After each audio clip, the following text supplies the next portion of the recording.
I love Metal Gear. I know, what a twist.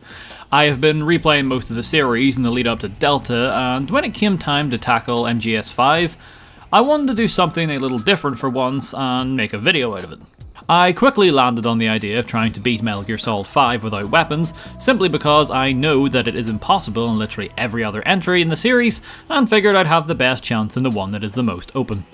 I also realised that for as much as I gush about the series, only having 2 dedicated runs on the channel is rather surprising, and Phantom Pain also being the longest should hopefully make for a decent length video.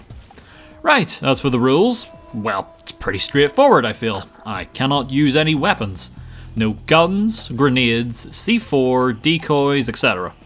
Essentially, nothing in these 3 slots of my inventory, those being primary, support, and secondary weapons. The sole exception, of course, being the far left tab, as it contains items, things like boxes, night vision goggles, and, very late in the game, limited invisibility. I will also be allowing the use of the throwable magazines to distract guards, as outside of a perfectly timed throw to the head during the reflex mode, they don't actually inflict any damage and are simply for distractions. For what it's worth, I never once landed the reflex knockout with them anyway.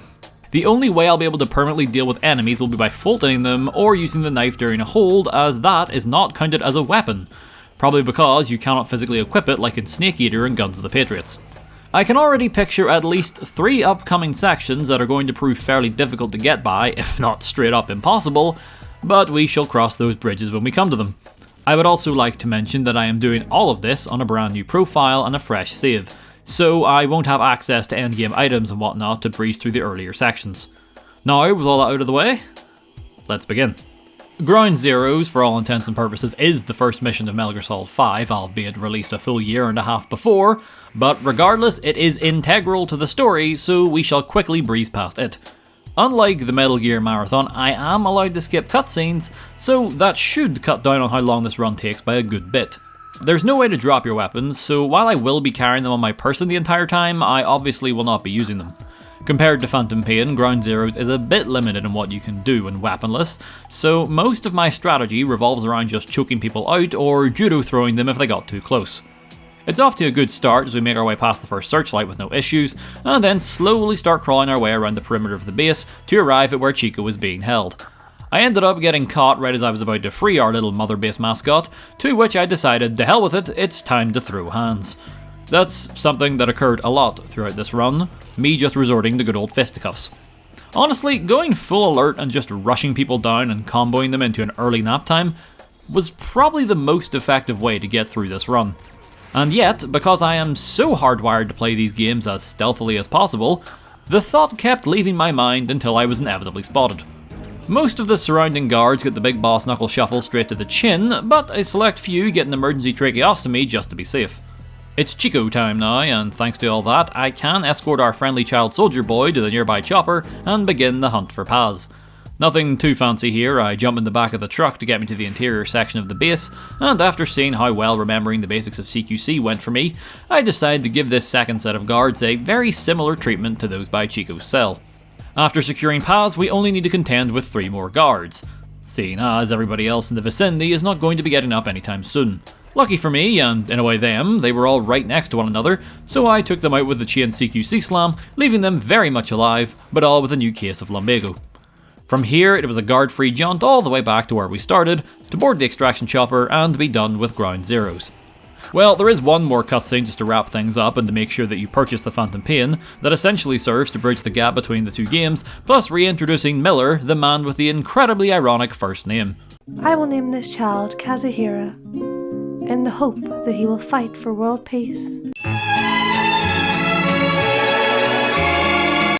On to the real meat and phantom potatoes now, and it begins with a long, drawn-out scripted section where the most we can influence for the first 30 minutes is whether we wish to bob our head to the man who sold the world or not.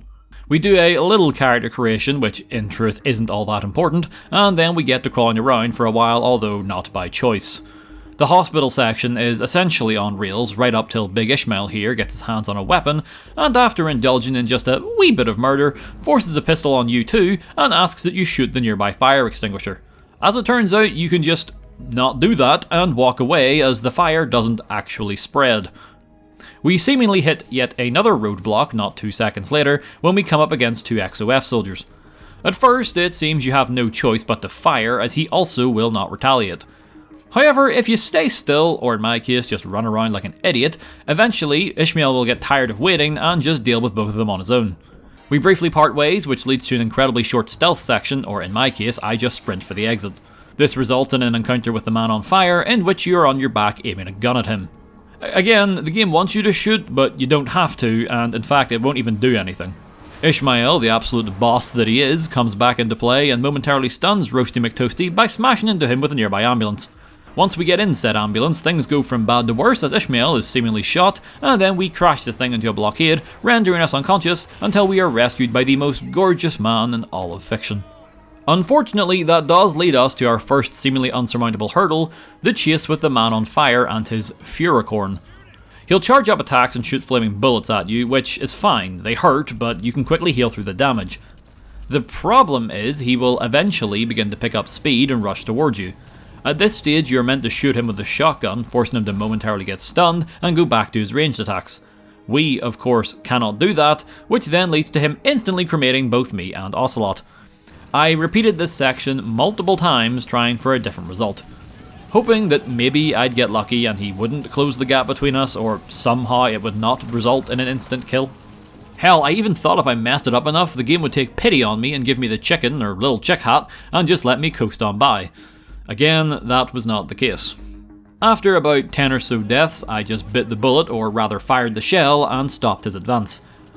However, I'm gonna do something I wouldn't normally do outside of Fallout 3 runs, and say this does not count as a failure yet. Many people have expressed before in the past that tutorial sections should not count as part of the run, as most are designed to force the player into scenarios that will need you to do specific actions, and cannot be progressed through without adhering to what the game tells you to do. Any shot fired from this point on, however, is an instant fail, no ifs, ands, or buts. Oh, and just to wrap things up, I would also like to point out that I somehow had an accuracy rating of 120%.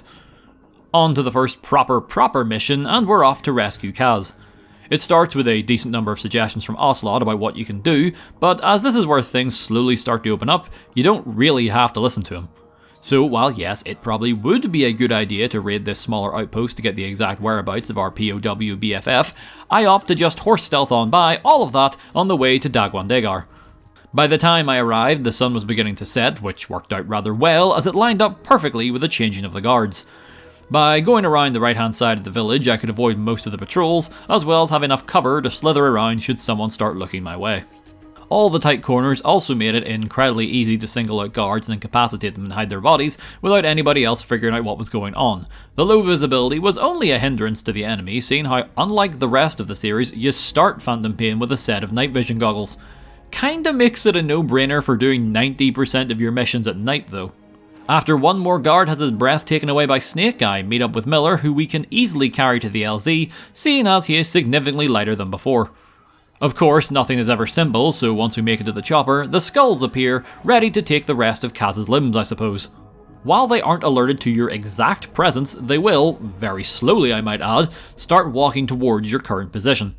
That means all we need to do is wait under this bridge, and once both sets of skulls begin making their way down, we can just walk right back up, across the bridge, and once we're out of sight, can ride D-Horse all the way to the second extraction point and easily complete the mission.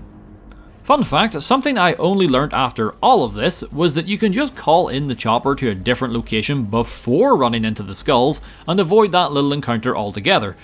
So that's neat. Nearly 10 years since release and I'm still learning new things, it seems. Back at Mother Base, Miller swears revenge, Ocelot teaches us how to play Military Tycoon, and Venom raises morale with box surfing. By all accounts, another perfect mission. In the ACC, I develop a few camos and then get to taking notes so that I can come up with some sort of plan of how to tackle the next few missions. 3 missions to choose between, and I just go with a hero's way.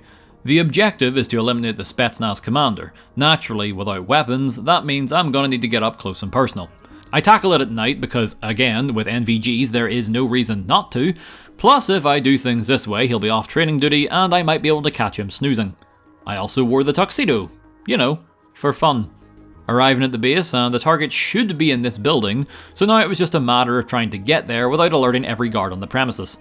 I will say, playing a Metal Gear run for once without any sort of time restrictions, as even the no eating challenge kind of required me to be quick on my feet, it's rather liberating as it allows me to take things slow, which is typically how I enjoy these games.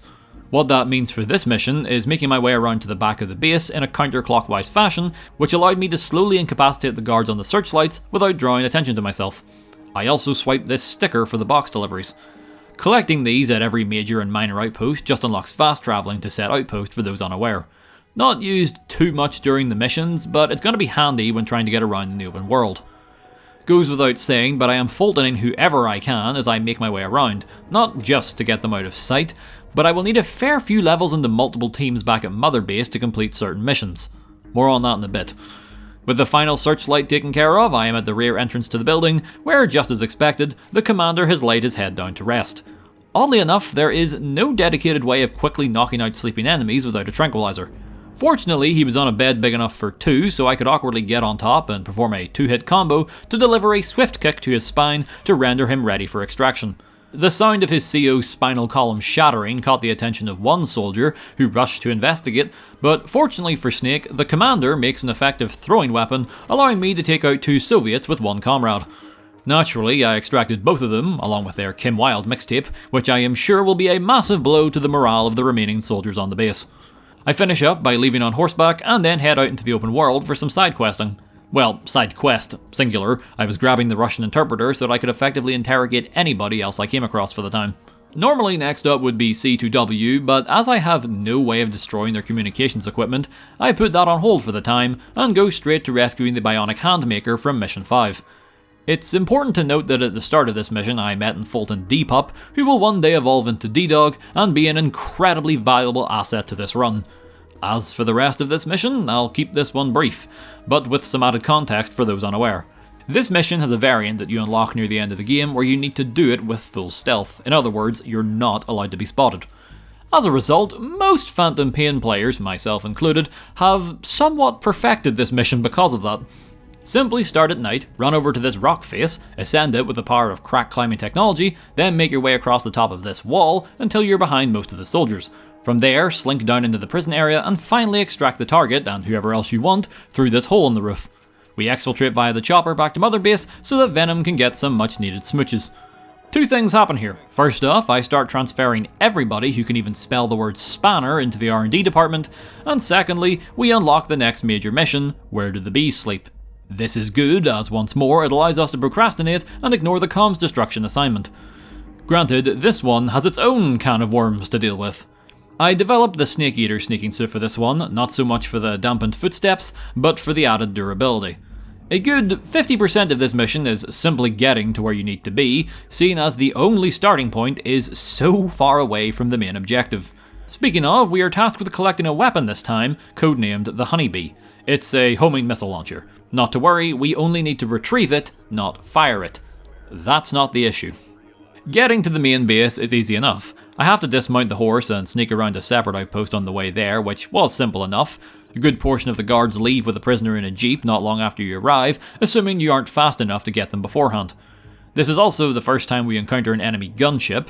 Fortunately, while it may look like it's patrolling the area with the weapon, it is in fact only guarding the way leading up to it. Once it returns to its patrol route, we can just enter by the way of this small cliffside overlooking the base and be outside of its vision. I wanted to extract that prisoner I mentioned before, so once him and his armed escort enter the interior section of the outpost, I let Snake cut loose with the punching. I take more than my fair share of bullets here, even gets a bit dicey at points, but the cramped design of this section makes it a breeze to just slip in and out of the fight, allowing me to slowly dispatch them one by one. I extract them all so they don't get any wise ideas, and then do the same to the prisoner, which puts the Honeybee's exact location on my radar. After procuring the weapon, we are kidnapped by a Gundam and the amalgamation of Joker and Two-Face. I would accept both the Toker or Joe-Face as an acceptable name for this villain. More importantly, what this leads to is another encounter with the Skulls. They are alerted to you right away this time, so no bridge tricks today. Seemingly, you can just run away from them if you please, but I wanted to try my hand at fighting them. Ocelot, always the one to give you the easy way out, insists that you use the Honeybee to deal with them, but of course that's not going to happen, meaning it's time for a good old-fashioned beatdown. sort of. You can't physically just run up to the skulls and start comboing them like you can any other enemy. Instead, the best you can do is counter their machete swings whenever they get up close. Of course, they also have ranged capabilities, so a good portion of the fight was just spent hiding behind cover, waiting for them to close the gap or switch to their melee weapons. It should be noted that despite Snake driving that machete rather deep into some vital areas, the damage this inflicts on the skulls is minimal at best. Really, what you are meant to do is hit the counter, and then while they are helplessly trying to unskewer themselves, get in some free damage with your guns. Best we can do is throw a palm strike to the face after, which doesn't inflict any health damage, but rather takes a small chip off of their stamina bar. Every few minutes or so, the 4 skulls will briefly regroup, at which point they will then cover the area in mist and will disappear again. This is also where the brainwashed soldiers become slightly more aggressive, but they're not a problem to put in the dirt whatsoever. Considering how we are tackling this fight, this phase is rather beneficial to us as, for whatever reason, despite cutting our visibility in half, the skulls never think to riddle Snake with bullets and instead go full melee and only approach you one at a time. In other words, this was basically free damage, so it wasn't even a bad idea to just hide and wait for this phase to begin to make my life easier. It takes a bit, but eventually I get them down to 0 health, which is when I realise that they cannot be finished off with the counter for some baffling reason. At this point, I was becoming increasingly concerned that I just wasted my time at the fight and should have just ran like Kaz suggested. That was until I accidentally landed the kick attack that you can do at a standstill if you double tap the CQC button. This does health damage seemingly, and as a result, downs one of the skulls. Wonderful, all I need to do is kick the other 3 in the shins and we're home free. Easier said than done. The skulls will briefly stun you then jump away if you land the punch, so it meant I needed to line myself up in a way that the first hit would whiff. Finding the exact spacing was bad enough, but the fact the kick just refused to come out sometimes was not pleasant either. After much practice, I get the technique down and quickly deal with the final 3 skulls and can be done with this mission.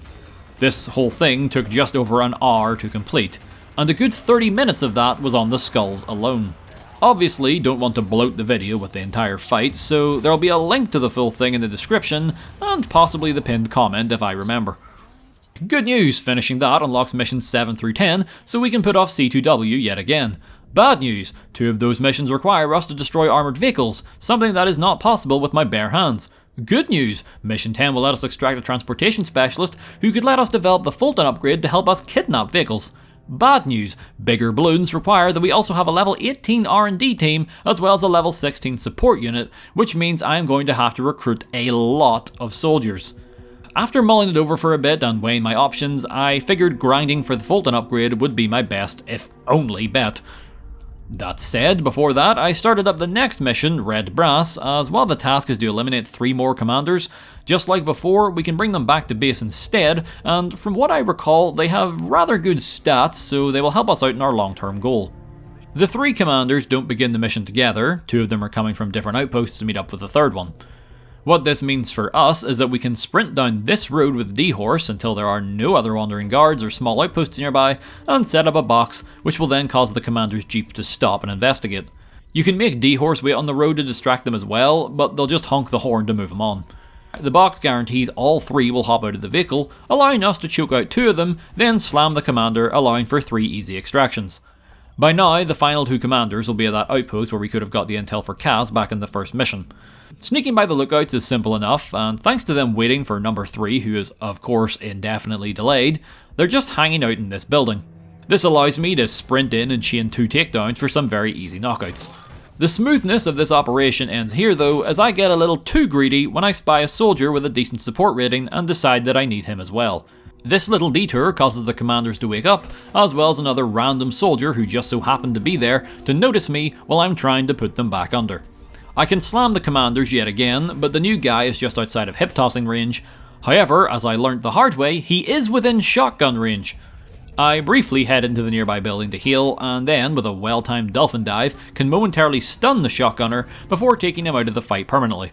I quickly Fulton everyone I laid hands on, and then skedaddled out of the base as it was now on high alert. I ride D-Horse outside the mission area, and despite all of that chaos at the end, somehow managed to scrape out an S rank. It is here where the grind for the R&D support levels begins.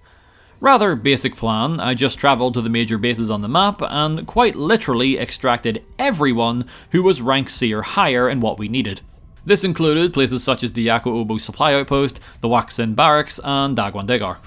It's worth mentioning that before I began on this grind that I unlocked the base development team, so while all this was going on I was constructing more platforms for the relevant teams so that I could ethically abduct more people. I decided to tackle the handful of side ops I had access to as well. They mainly just involved stealing a slightly better than average soldier, or this old MSF trooper who has seemingly been wearing the same uniform for the last 9 years. Not long after this, I got another level for the support team and unlocked something that I completely forgot about. Fire support. At level 9 support, you can just straight up call in bombardment to rain down explosives on an area. The second I saw this, I knew what had to be done. C2W. With this available, I can just blow up the communications equipment and finally be done with that mission. For a little added spice, I do the classic C2W cheese, where you go to the outpost and in this case bombard the equipment before accepting the quest in the open world. Meaning, when I do go to where you would normally start the mission, you get a part of your briefing from Miller before Ocelot cuts him off and tells you that there is no need as the boss was one step ahead. The mission then ends as soon as it begins. The game won't rank you for this, so if that's something you care about, you'll need to come back and attempt it the legit way later. For us today though, this is perfectly fine. Also, this basically ended the grind. Now, I'm not saying beating C2W increased the team's level to get the upgrade with Fulton, no, but after finishing the mission, I had completed enough of the game to unlock the challenge task list.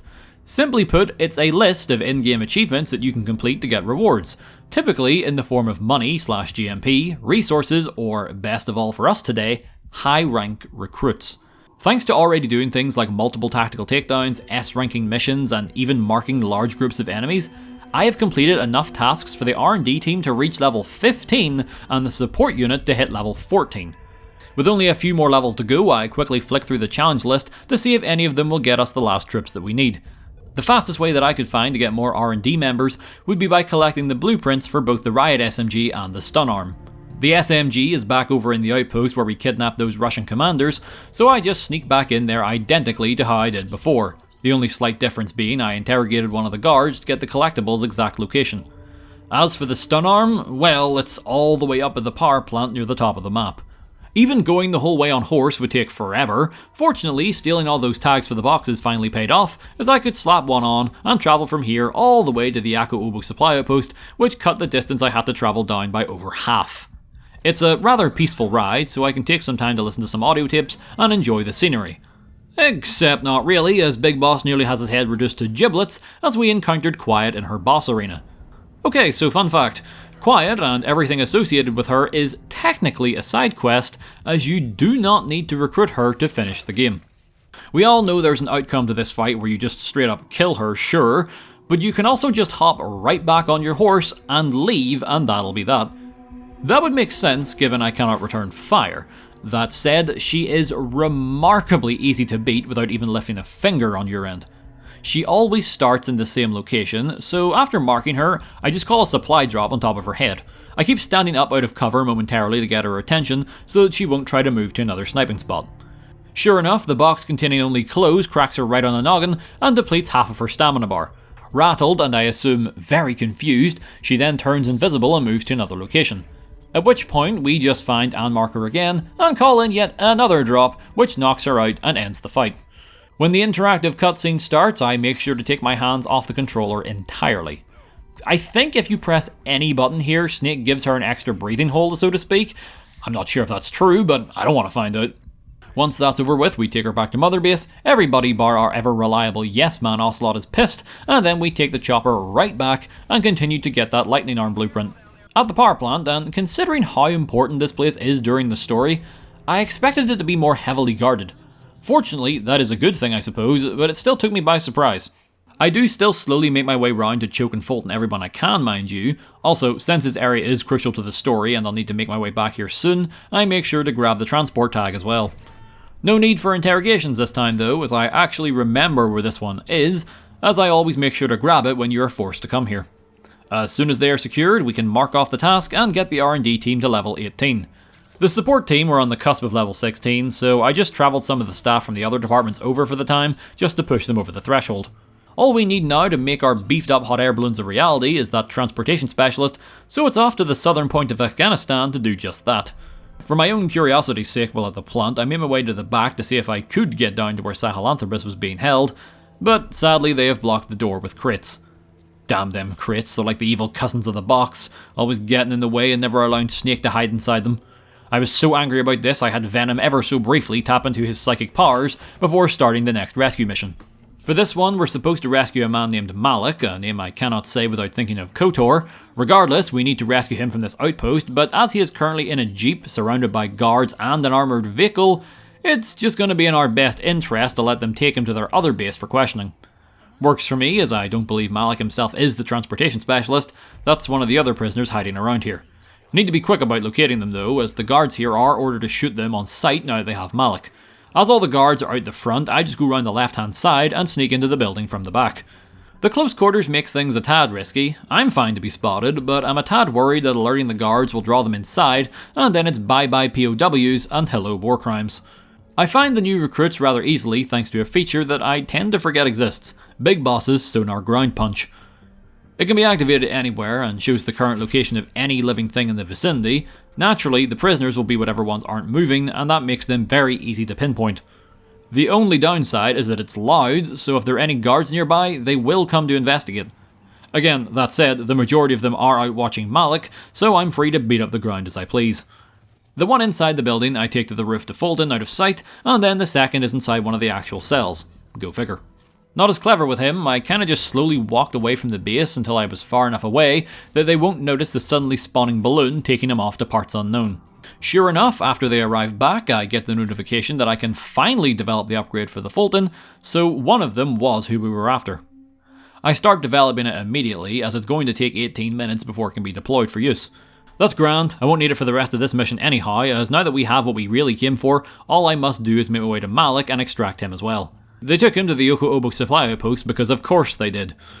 I've assaulted this place enough that I won't bore you with too many of the details. I arrived, made my way around the back, and slowly knocked out any guard that I could before making it into the interior section and repeating the process there.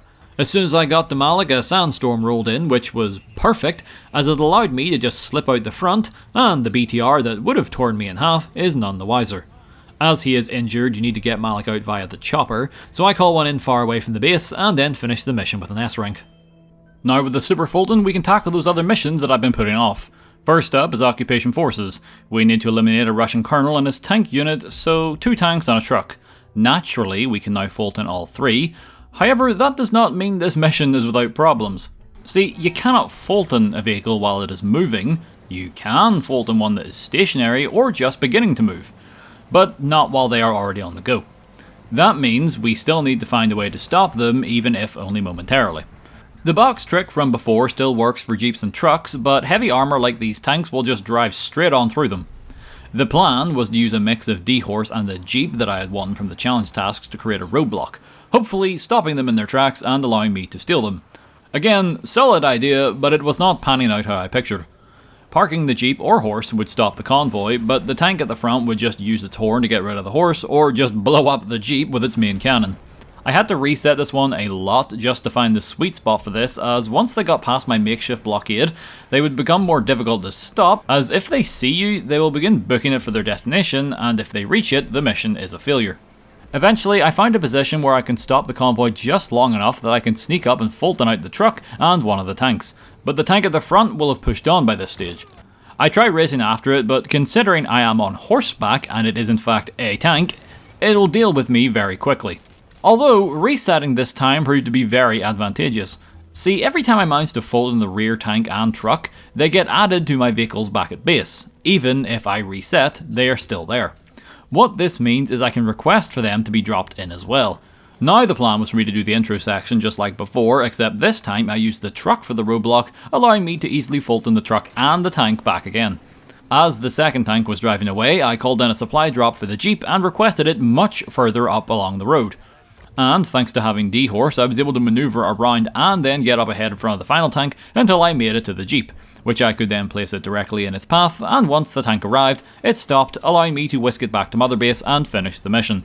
Not a great rank for this one, given how long this took to figure out, along with all of the resets, but we take what we can get. On the bright side, DD has grown up in record time and ready to be taught how to kill for our pleasure. That said, next mission involves like 7 heavily armoured vehicles, so I'll let the pooch sit this one out. That makes it sound much worse than what we just went through, but I assure you, it's astronomically more simple. Yes, there may be 7 targets, but the mission is timed and you only have to take out one of them to complete it. The rest just offer you a bonus and a chance at a higher rank.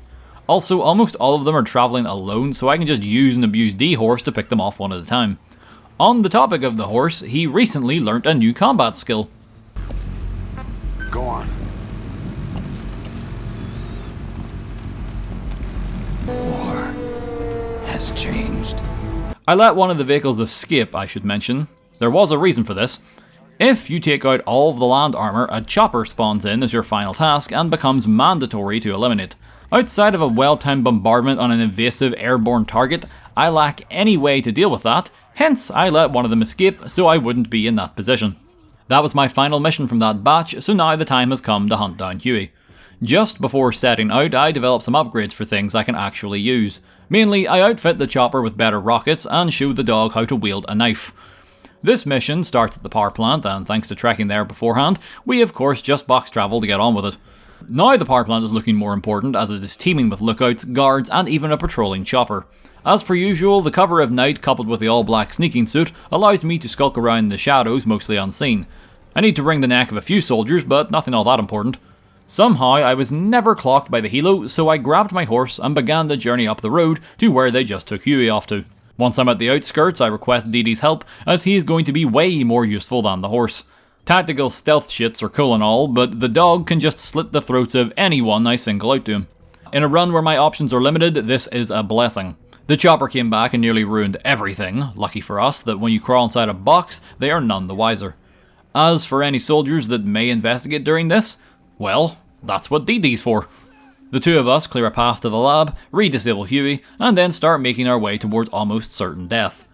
I didn't take the D-Walker simply because I can't use its weapons, so just riding on it without any way to reliably fight back seemed like a bad call. Of course, once we are nearly free, the deep-fried oil baron returns with his Megazord, intent on stopping us, but for real this time. The easiest way I've found to get rid of him is to retreat back towards the lab and use the buildings as cover, as they are all just tall enough that it struggles to see over them. Once we give it the slip, we take the long winding path back towards the LZ. For fun, I called a bombardment in on its head, but I think all that did was piss it off.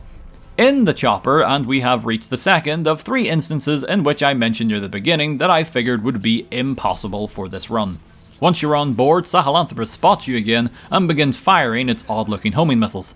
They aren't the issue, as you can just let them all hit you and they will not kill. It's after this where it leaps towards you and the game activates reflex mode that things become dire. You need to shoot it with the minigun before it makes contact to drive it off. And, just like the man on fire during the tutorial, choosing to not tap into your inner Rambo results in the chopper exploding and an instant mission failure. So we need to blast it in its dome, meaning no, you cannot beat Metal Gear Solid 5 The Phantom Pain without weapons. I wish to keep going though, just to see how much more of the game we can finish with this rule set.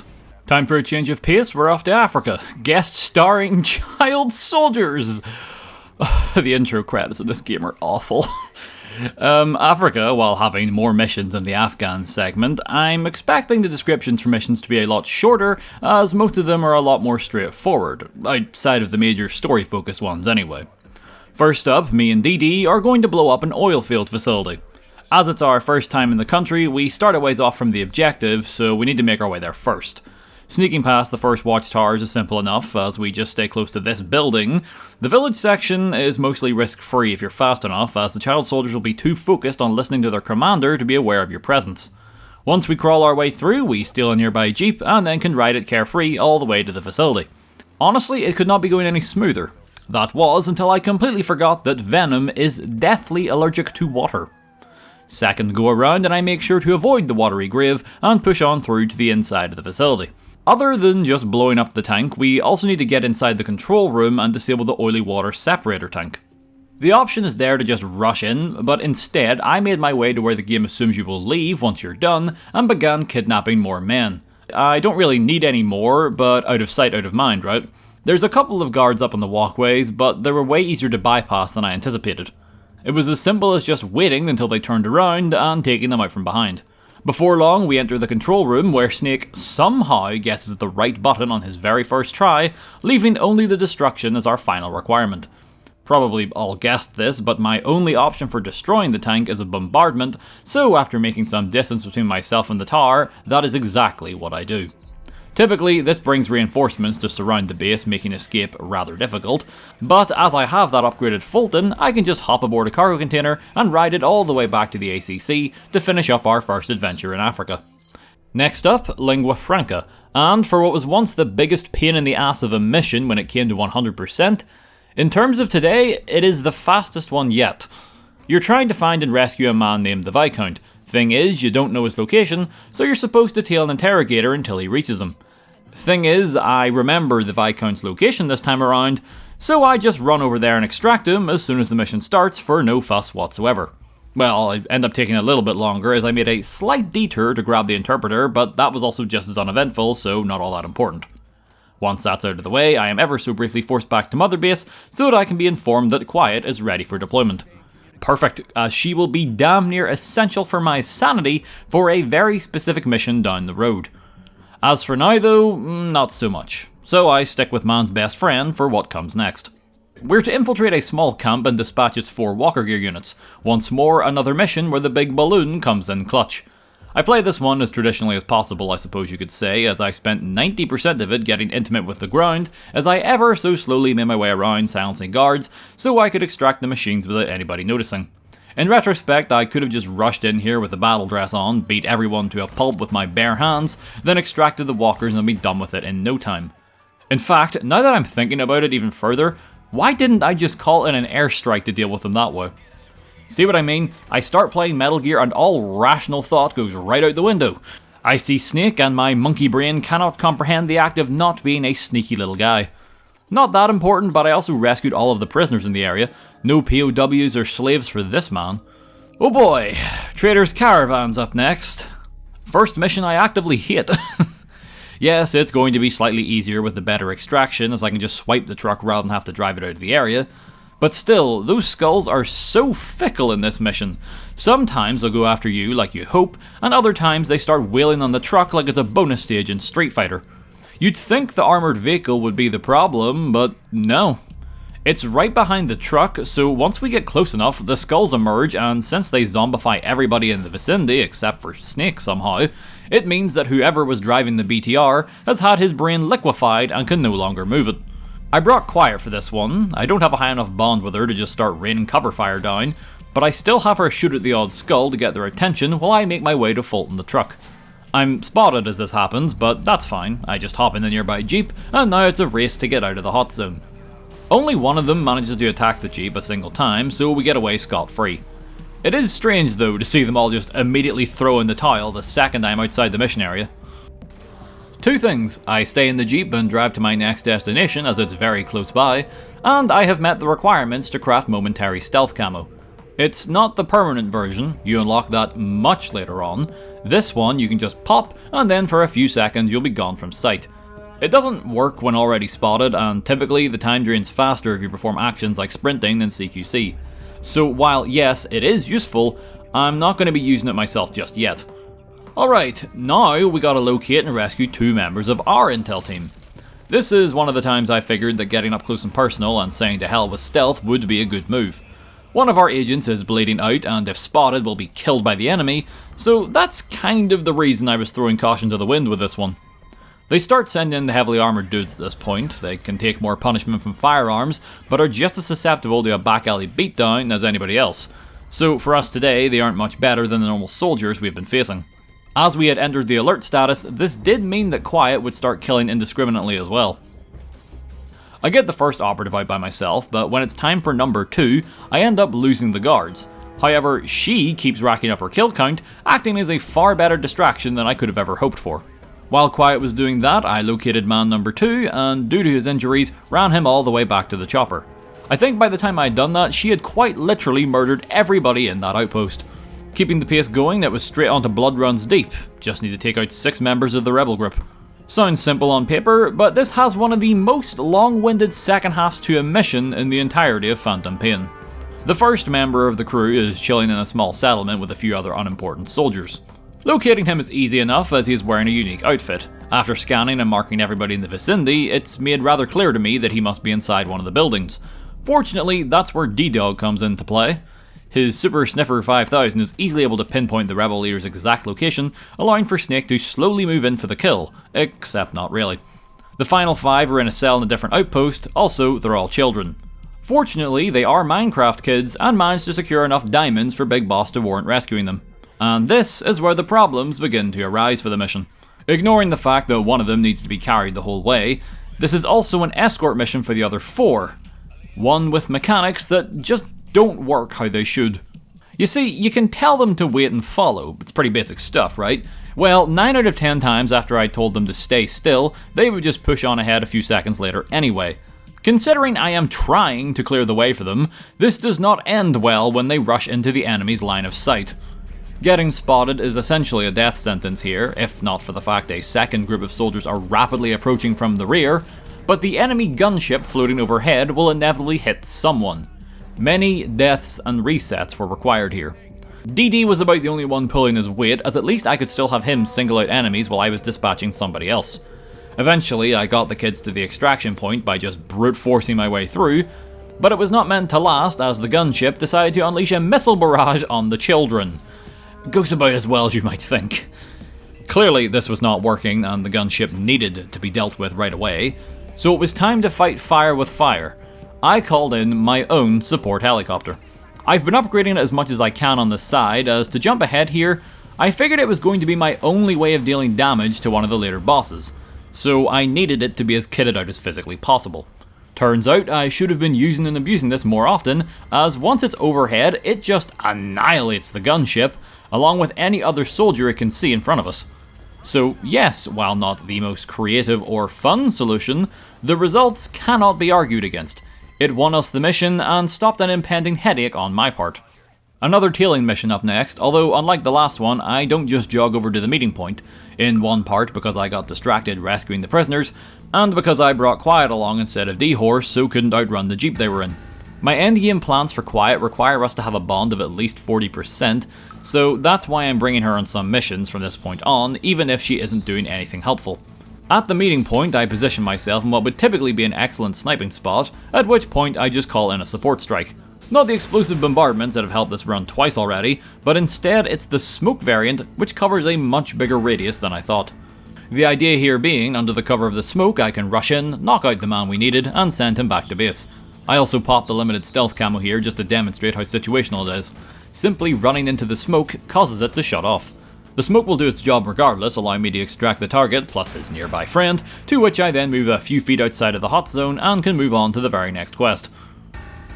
Voices is one of the major story missions, but it's also one of the 2 upcoming missions I don't really need to go into detail on. It's another one of those you spend most of your time just making your way to your objective. Once you are there, you can watch a small cutscene that serves as a way to show you the horrors of the vocal cord parasites.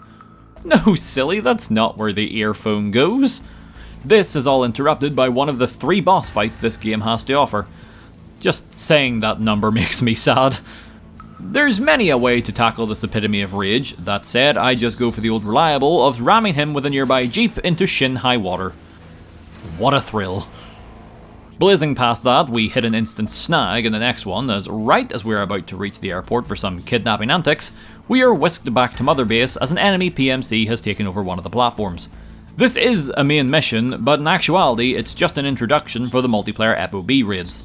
I am spotted immediately, as my thought process was to just sprint to the top of the platform and capture the enemy leader, as that will cause his men to stand down. Well, this went south right away as I underestimated the firepower of the rival group, and Venom was sent to yet another grave in the ocean. I've never fielded this before, typically hard to do when you're armed to the teeth as Venom normally is by this stage. So you can imagine my surprise when there is no restart mission option, and I am instead sent back to Africa to finish up what I was doing there before. It's yet another elimination or extraction of a priority target. Look, I enjoy Phantom Pain, but even I am not blind to how repetitive its mission structure is. I suppose the added spice of this one is that an arms dealer is coming to visit the target, And the idea is that they will be taking a tour of the base, so it's about trying to follow their predicted movements and find out where the best place to isolate and deal with them will be. Or in my case, I make my way as fast as I can without being spotted around the left hand side of the airport, as to avoid the newly installed security cameras and the odd walker gear, so that I may safely make my way to the building where the arms dealer is currently getting dropped off by the chopper. A well-timed combination of nearly getting spotted along with the ever-loyal box allows me to get the jump on the guard tasked with overlooking this entrance. Once he's out of the picture, I can easily sneak up the stairs and catch both the dealer and the target before they go on their little tour. Once they're both down for the count, I start bringing them outside, where I make sure to Fulton them away from the chopper looming overhead so that they do not get reduced to a red mist. Typically, so long as you're 60 meters or more away from someone, they will not notice the Fulton balloon. In this case, the sniper on the roof did see, yet he lacked the reflexes to save either one of them. As for my escape, well, while he was busy trying to explain to command that 2 men just ascended before his very eyes, I just make my way to this nearby shipping container and ride one to safety. Once we're back to the ACC, I am relieved that I can retry the FOB tutorial, so I'm not just locked out of that part of the story. I use the squishy thing in my skull this go around and don't go full steam ahead into broad daylight across the very exposed bridge. Rather, I take my time, wait for any wandering soldiers to pass by, and then hop over the rails to a lower section of this platform so that I may crawl under the bridge to safely make my way over. Upon entering the intersection of the next platform, I am discovered, but as it's nowhere near as open, I should be fine. I make my way to the top via the pipes on the walls. Side note, I wish more climbable structures like this appeared in the regular missions, just to give some variety to different infiltration methods. Anyway, I reach the top, and as I am still in alert, they begin to open fire.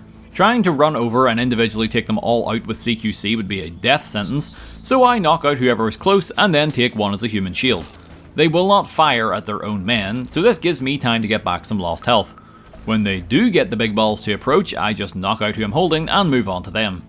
I wasn't quite sure from a glance which one was the leader, so the plan was to just Fulton all of them until Kaz said stop. Problem was, the others were beginning to wake up, so I rushed back to deal with them. Some I put down once more, but one of them I accidentally threw down into the central area, and due to the height of the fall, he died on impact. Luckily, this turned out to be Mosquito, their leader, so in other words, I fluked my way to a victory. That said, I feel awful about this. Mosquito is one of the very few soldiers who survived the Mother Base attack in Ground Zeroes, so I typically like to bring him back to the team. Oh well. Gonna rattle the next few missions off rather fast, as there's not a lot to them, and I am aware how long this video has been going on. I can't help but yap about Metal Gear. Sorry not sorry. Mission 23, the White Mamba, requires 0 alterations for this run. It's a CQC based mini-boss fight against Eli. Having access to weapons here changes nothing, lest you want to be boring and fire a sleep dart at him to skip the fight. 24, Keith Sutherland joke. Rescue 2 doctors from an outpost so small it's literally 1 tent and a watchtower. All but like 3 of the soldiers are clumped together, so I bust out yet another new strike this time as it's the sleeping gas. They all drop, and while I'm busy extracting the snoozing enemy combatants, Quiet puts down the last few, as right before this, I made sure to equip her with the trank sniper. As for our 2 actual targets, I just pop both in the back of this jeep and fast capture them that way. I then, once more, depart via flying box. Quiet performs impromptu dental surgery back at base, and to repay her, I essentially let her do mission 25 all by herself. Extraction mission, again, woo! This time it's from a group of child soldiers. We need to capture the leader of the unit plus their old XO before they went rogue. It was past their bedtime, so I just let Quiet take the safety off and have at it. Those poor kids never stood a chance. I put the child soldier's leader and the old XO in a jeep and began driving to the chopper before trying to get them out of the area via Fulton. It worked for the kid as he went up with it, but the injured XO tumbled out like a dumbass, so I had to haul him over the old-fashioned way. Quiet was still doing her thing, so I never had to engage with the kids as they were all screaming and running in circles last I checked. Alright, literal worst part of the story, Mother Base is infected with a strand of the parasite, and we need to send whoever we think is sick over to the quarantine platform. Takes me about 10 minutes to individually go through all of my soldiers and send anybody who speaks Kakongo over. I didn't want to risk any high-ranking R&D staff dying, as I need them at a certain level to keep upgrading the chopper, as well as my combat buddies like DD and especially Quiet. Naturally, we need to get to the bottom of this pronto, and as it just so happens, we have a lead on the human trafficker who sent people off to the Devil's House, where we encountered others infected with the parasites. He also dabbles in a bit of slave trading, and for some reason, that just makes my blood boil. The target's being escorted across the savannah with a small unit of highly trained soldiers. Well, as it turns out, that doesn't mean jack diddly squat, as not only did they decide to momentarily hunker down in and around these trees, which cut their vision and spatial awareness exceptionally, they also spread themselves thin and weren't covering each other's blind spots. So much so, I was able to get within 30 meters of them while on horseback, and they still were none the wiser. As my men's lungs are currently melting back at base, I just opt to chain slam and extract the target, as well as the one soldier who followed orders and attempted to protect the man. This mission goes so smoothly, I even managed to obtain the Foxhound codename for my efforts. Not as big a flex as in Snake Eater or the soon-to-be-released Delta, but still a nice feeling. For the next op, Kaz points us towards a captured member of the intel team, who he believes found evidence of someone who knows how to cure the epidemic back at base. Before that though, this little shit demands a rematch. His salty run back ends in shambles, much like his first attempt, and with the child put back in his place, we can push on to what's important. Getting back our intel team member is one of the shorter missions, thankfully. In fact, if you don't give a damn about stealth, you could probably sprint right to him and be done in like 3 minutes. See, we know roughly where he's being held, but after a set amount of time passes, he takes matters into his own hands and tries to escape via stealing a truck. It doesn't go to plan, I assume, as he ends up crashing and blowing it up at the very first obstacle he comes across. The explosion then gets the attention of all the enemy combatants in the area, and they start to converge on his location. Knowing all of this beforehand, I just brought along D-Horse, so that when our man hijacks the truck, we can just easily follow from behind until he crashes, and then swoop in, toss him on the back of the horse, and safely be out of the area before the nearby soldiers even had time to mobilise. The man dies once he gets back to Mother Base according to Kaz, but not before pointing us to the old man up in the north who can help with the parasites. D-Dog's back for the next one, as I need to go inside a building and his little sniffer is gonna work wonders. That said, on the jaunt there, we must contend with essentially 4 quiets. Much like Quiet herself though, we can just avoid them if we take things slow and sneak by them. First try, and I'm sticking to the left hand side as I typically remember doing that on my earlier playthroughs. Didn't work this time. So next go around we flip it and take the right path. Bit of a slower time with honestly less cover as we stay away from the forest area with this route, but it seems despite there being 4 of them, not one is peering over here to keep an eye on the cliffside. I know there's a climbable crack around here, not because I use it a lot, but because I remember it from one of the gameplay demonstrations from about a decade ago where they were showing off this area of the map. Once at the top, I'm behind the snipers and can push on to the mansion. Sure, we need to head there for the objective, but it also houses one of the most important blueprints for this run, that being Quiet's Brennan LRS-46. Technically not a mandatory upgrade, but as you will see in the next mission, it can trivialize some encounters for us. The problem is, while I know it's in there, I'm not 100% certain on its exact location. I kinda threw caution to the wind and started running around trying to figure out its location. I am inevitably spotted once more by the mansion security. I knock out and fight off a few of them, but it quickly gets out of hand, so I retreat down to where we meet Code Talker, as I don't think they can get down here. Either way, I just waited out until they exit the alert status and meet with him while I'm here. He does in fact have a cure for the parasite infecting the base. Unfortunately, he talks so slow, he adds about an additional 10 minutes to every dialogue exchange that he's a part of. So it takes a while for us to get going again. That said, grabbing Code Talker before searching for the blueprint was the right call in the end, as since I snuck past the skulls at the start, they have returned and zombified all of the guards in and around the area. This makes them far easier to deal with as they're not shooting me, so after a bit of carefree searching, I finally stumble upon the blueprint, allowing me to grab Code Talker and safely return him to the chopper. I'm pretty certain the snipers are supposed to return and somewhat pin you down on the way to the extraction, but either I got real lucky or the game glitched, as they were nowhere to be found. Those skulls may have been easily avoided, but after the chopper is taken down with us on board, we have to contend with the rock ones from the Trader's Caravan mission. Only now, for the first and only time now that I think about it, it is mandatory to take these ones out. In fact, it's your only objective for the mission. And this is why we picked up that blueprint. It's not too expensive to make, all I must do is wait 36 minutes. Not to worry, I had something else I was chipping away at in my spare time that I used this opportunity to finish off. Once her substantial upgrade is complete, I equipped Snake with the battle dress for added protection and get to fighting the skulls for the final time. So, this is how much damage Quiet did with her old sniper rifle when we encountered the same brand of skulls before. And this is how much damage she now inflicts with the Brennan upgrade. Quite the difference, wouldn't you say? If it weren't for their added armor requiring a shot to break, she would quite literally be easily two-shotting the lot of them. I do my best to help for what it's worth, she will prioritize whatever target is engaging you, so the fastest way to get her to take one down is for you to counter them.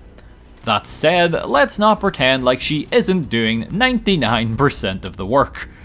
The final skull almost gets the better of me as he decided to use his gun unlike the others. Fortunately, the tried and true repetitive dive method saves my skin long enough to find some cover, whilst Quiet easily lands up her final shot and wins us the mission. She gets an S rank, and now we can move on to the beginning of the end. On to assaulting OKB Zero, which is without a doubt my favourite mission in Phantom Pain. Not only is it this huge area with lots of guards to avoid and multiple entry points allowing for creative approaches and stealth, it's also a section outside of the normal free roam map, meaning this is the only time you venture through the area, so it's wholly unique and truly a breath of fresh air when compared to the other areas of Afghanistan we kept revisiting repeatedly. Typically, I like to run along the left hand side as it's easier to sneak around, but to switch it up a bit, I follow the right path. Not as many guards, but I am closer to the chopper overhead as well as the walker gears patrolling just outside of our destination. Dee Dee's along for the ride again, so at the very least, no one is sneaking up on me. After passing the first few checkpoints, I nearly got spotted by the chopper, but very quickly equipping the box stopped it from being a full-on alert. It hovered around way longer than I expected, which did result in an XOF soldier coming to investigate. By the time he slowly made his way over to me, the helicopter had moved on, so I was free to grab and choke him out before anybody else came wandering by. After following the right path up some stairs, I got right in front of where I needed to be. I thought walking across this part of the rock face would lead me to an alternative way inside, but all it did was maybe break both of Snake's feet. Somehow this did not immediately grab the attention of the walker gear, so I made sure to seize the opportunity and incapacitate the driver before it got a chance to riddle me with bullets. After that, we're in the home stretch, as all I need to do is run up to the helipad where we encounter Skullface. Not only does he give his long-winded speech he has no doubt been practicing for 9 years to the wrong Snake, but I also completely ignore him and just listen to my Walkman. After the best line delivery in the game, it's time to fight the kinda sorta but not really final boss. Let's get out of the way here. Unlike the skulls, there is absolutely zero way for me to damage old Sally here directly. This isn't a Twin Snakes cutscene, I can't just use some form of CQC on it. Not from a lack of trying, mind you. So I am essentially left with 3 options on how I'm going to deal damage. Quiet, a well-aimed bombardment, and my support helicopter. We will go in that order. Quiet does not inflict that much damage on Sahalanthropus, even with her fully upgraded rifle, unless she hits one of the exposed tubes, but she is consistent damage, so it's like death by 1,000 cuts. The bombardment will easily inflict the most in one go, but attempting to get a direct hit with an aerial strike is tricky given how much this Metal Gear likes to move. It's shockingly agile for a 50-foot mech. And then finally, we have the support chopper, by far our best bet. Thanks to upgrading its number of rockets, chassis and added armor, it's able to deal significant damage to Sahalanthropus and take some in return. It mainly attacks with its chain guns that will slowly nibble away at its health, which is nice, but the real damage comes if it manages to land a direct hit with its full rocket salvo. I'm using the upgraded normal missiles, not the heat-seeking variant, simply because there was more of them and I had the required levels back at Mother Base to get the higher tiers of it. This does mean I am kind of at the mercy of the luck of the draw that Pequod unleashes the missiles while Sahalanthropus is standing still, otherwise that's just a waste of everybody's time. With all that information in mind, it becomes clear that yes, it is most definitely going to be possible to make it past the encounter without any weapons. It's more so just a test of evasion and patience on my part. If I die at any point during all of this, I will have to restart the battle from the top. I know this because in the first try I got him down to a sliver, but then Big Boss got unceremoniously stepped on twice in quick succession. That's 10 minutes I'm not getting back. Next try actually goes much better than the first. Same strategies all around, only now that I had some experience of running around like a headless chicken, I was able to get more use out of the bombardment as I knew which attacks would cause him to have a longer than normal cooldown before he could start moving. I managed to hit it with 2 direct bombardments this time. This shaved roughly 4 minutes off the fight, as I was able to beat him in only about 6 this time. To be fair, the chopper having better luck with its shots also helped with the shorter time frame. In the end, the final blow was delivered by Quiet, so everyone was able to have their own time to shine. This then leads into the revenge on Skullface. The cutscene is interactive. If I pull the trigger, Snake will shoot near Crispy. Thankfully, we can avoid another fail by just not pressing anything. It looks a little awkward, but after about 10 seconds the scene just plays out as normal. This then leads to the credits and the end of the majority of the game. Yes, Chapter 2 does exist, but considering it's mostly repeats of missions we already went through and the rest are mostly unremarkable, I'm just going to cover the important ones in any sort of detail while brushing past the rest. First Chapter 2 mission, head to the desert and extract a guy. The twist is that he is surrounded by walker gears. Would be a real shame if I just walked up behind them and distracted them too. Extreme back up, back down. Exactly the same as the original mission. Use my horse as a roadblock, and then extract all but one as to avoid a fight to the death with a flying demon. Only difference I think is the armoured vehicles do more damage. Well, that's kind of meaningless if you just don't get spotted in this stealth game. After this, I am given 2 side ops that aren't really side ops because you need to do them to progress the plot. I don't understand why the game is like this. Anyway, the first one is to recover the AI pod back in Huey's lab in Afghanistan, so we simply sneak back in there like we did during our first encounter with Sahalanthropus, only now it is much less guarded. The other is to extract the body of the man on fire who is unceremoniously revealed by Ocelot to be Colonel Volgin from Snake Eater, something that the game doesn't try all that hard to hide, to be fair. Guess where his body is? That's right, the Yako Obo supply outpost. At the very least, the next mission is a little different. Yes, we are back in the forest where we avoided the sniper skulls, but this time it is filled with soldiers in heavy armour patrolling the area. We need to extract 2 crates and do so under a time limit. The first crate is simple enough, just play patiently and wait for the soldiers to separate to pick them off.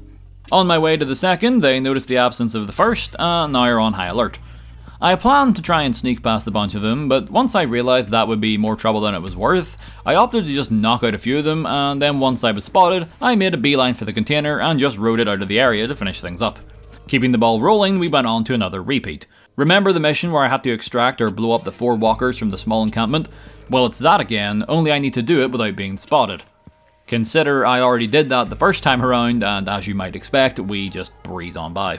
At this point, we get word that the kids on base have begun escaping, so we need to go and round them back up. So, more mandatory side-ups. All the kids are just sitting in areas we have previously visited. The oil facility in Africa, Quiet's boss arena, the building we found our balloon specialist at, etc, etc. I don't mean to sound so negative or bored for that matter, but I can't help it. After dealing with Skullface at the end of Chapter 1, the quality just nosedives, with only the story-related cutscenes pulling any slack. Outside of the scrapped missions and unresolved plot lines, this is easily the most obvious indicator of the game's unfinished state, sadly. Another sort of new mission pops up here where I need to eliminate more armoured vehicles, the difference being this time it is in Africa. The horse strat works once more, but as these ones aren't planning to drive outside of the mission area like the others, that means they will stand their ground and fight if you're spotted and not just drive away. What that means is that it's almost beneficial to alert them. Like, look how I just slide up to this tank and then turn it into an aircraft. It doesn't even try to crush Snake's head like a watermelon with its treads. The final hurdle is a chopper that we need to get rid of somehow. I was going to swap out D-Horse for Quiet as her Brennan is very effective at taking down choppers, but as I needed Pequod to come pick me up, he ended up just swooping in and saving the day instead. Back at base, Eli and Psychomantis escape with Sahalanthropus, but as this is incomplete, that's the last we'll see of them without the bonus disc video. With that out of the way, guess what's next? More repeated missions. 2 this time, the one I mentioned near the beginning with extracting the scientist without being spotted, and a slightly harder variant of the rock skull fight at the airport. They are more resilient and hit harder, enough to cause a few deaths, but in the end, all I can do is let Quiet pick them off one at a time like before, only it is going to take ever so slightly longer this time. Genuine good news, this leads to one of the best, albeit tragic moments in the story, the second mother base infection. Fun fact, before this absolute shitshow unfolds, this is one of the indicators that Venom is not Big Boss. That being, he can smell. A codec call in MGS3 reveals that the real Big Boss does not have a sense of smell. Is it probably just a fourth wall breaking joke about the player not being able to smell through the TV in a PS2 game? Probably, but we're Metal Gear fans. We like to overthink every detail. Anyway, absolute tragedy. The staff are infected and the only cure is bullets. Okay, not entirely true. I'm led with a false sense of hope as the first few infected you can grab and take down with a knife. This made me think that just maybe this would be doable. However, once you head back down to deal with the others, for whatever reason, you cannot use CQC anymore. There is no prompt to do so, and even pressing the button does nothing. Some of the staff have been infected long enough that after some time passes they will die, so my next plan was hoping to just outlast some sort of invisible timer. I even went and grabbed the one uninfected soldier who then turns when you get him to the exit. I was hoping that taking him to the door would somehow skip me having to execute the lot of them, as typically this is one of the last things you do, but yet again, no such luck. So, as expected, this was indeed the third and final instance I mentioned at the beginning that I assumed would be impossible, and unfortunately I was correct. That means I now need to cure all of the men with the gunpowder-fueled vaccine. A terrible time for all involved, to be sure. The final stretch is now upon us, a few more repeats before the finale. I do the extreme quiet rematch here, as it just appeared. Dropping the supply boxes on her head doesn't work as well as before, as she is more aware of that trick this go around. What she is not prepared for is 2 separate airstrikes of sleeping gas, which easily knocks her out cold. Doing this enters the cutscene upon our return, where Huey is being charged with his crimes.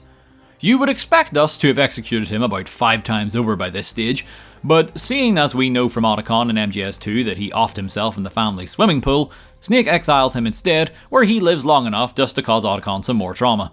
Shame. If Kaz was in charge, it probably would have went down differently. Death! By exile. The final mission, Truth, should have popped up by this stage, but it's still nowhere to be seen. That one's my fault, by the way. You need to listen to I think 90% of the yellow important tapes, and I haven't been keeping up with that since chapter 2. Thankfully, I can just start each one as I go down the list like so, and that will count. Although I need to go and do another mission to refresh the page so we can get the one we want to appear. A sane person would just replay one of the shorter, earlier missions to get this over with. I, on the other hand, went and fought the extreme Sahalanthropus. It's not as bad as you think. Yeah, more health and damage to be sure, but the chopper has seen more upgrades since our previous showdown, so it's not that much more impressive other than its new black paint job. With that, the final mission appears, which is just redoing most of the tutorial, with the only difference being the game outright telling you are not the original big boss. It ends before the fight with the man on fire on the horse, so the only part that causes trouble again is waiting for Ishmael to take out both of the XOF soldiers. He seems to take ever so slightly longer to get around to it this time, but in the end he does play ball. Ocelot then saves the real Snake, Big Boss drives off into the sunset, the credits roll yet again, finishing the game and proving no, you cannot beat Metal Gear Solid 5 The Phantom Pain without weapons. Alright, that was much longer than I anticipated it being. As I said, I just love to talk about Metal Gear. Is it a shame the challenge wasn't beaten? Yeah, a little. But you see, there was another run going on in the background that was a success. Some of you may have even noticed it. I mean, didn't you ever wonder who the Phantom Big Boss was? Regardless, that's going to be the end of the challenge video. If you enjoyed what you saw, consider giving the video a like. If you're interested in more challenges in the future, feel free to subscribe. I'm trying to run these videos out fairly frequently. My name's Nerbit. Stay safe, everyone. I'll see y'all in the next video.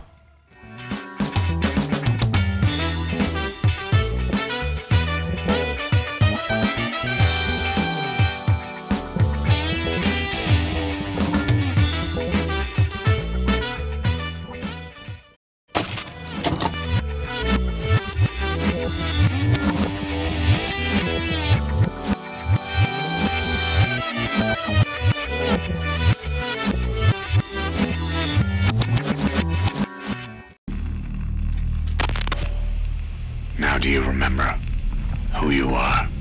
What you were meant to do? I also wore the tuxedo. You know, for fun. Not that important, but I also rescued all of the prisoners in the area. No POWs or slaves for this man.